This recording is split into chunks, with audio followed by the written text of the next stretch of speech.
Sabato 6 settembre la comunità di Fiesso d'Artico festeggia 1000 anni di storia, un evento che sa molto di tradizioni, di identità, di comunità. Sì, è un momento molto importante, come sottolineavo prima, è importante per tutti, dai più piccoli ai più anziani. I più piccoli perché devono conoscere la storia, perché soltanto con la conoscenza si può amare il proprio territorio.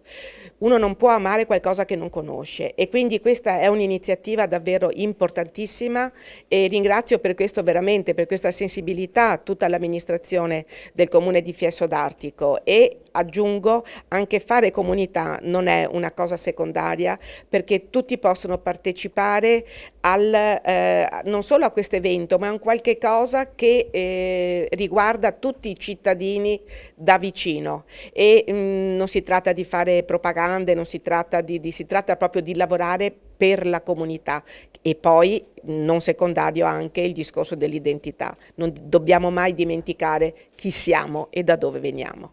Il 6 settembre ci sarà l'evento del millenario di Fiesso d'Artico con un concerto del Conservatorio Pollini, i contributi del Coro Voci della Riviera, una festa di comunità, il paese si stringe lungo le rive della Brenta per festeggiare insieme questo importante evento che sarà concluso con i nostri commercianti, i nostri esercenti, con una festa in piazza e darà l'avvio dell'anno del millenario. Durante tutto l'anno verranno realizzate delle iniziative con le nostre associazioni e con i nostri rappresentanti di storia locale. 1000 anni di storia di Fiesso d'Artico, ma da dove, da cosa tutto trae inizio? Da una data in particolare.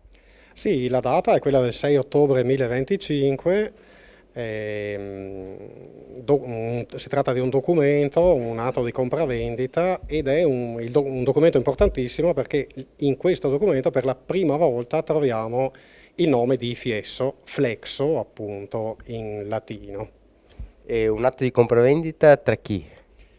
Tra due soggetti di altissimo livello sociale, una contessa trevigiana, Edvige o Advica, e l'abate del monastero di Sant'Ilario, importantissimo monastero sul margine lagunare, quindi un atto che testimonia da un lato la capacità di queste aristocrazie di muoversi su scenari sovralocali, in questo caso possiamo dire tranquillamente regionali, e testimonia appunto l'esistenza di una comunità già strutturata, quella appunto di Fiesso.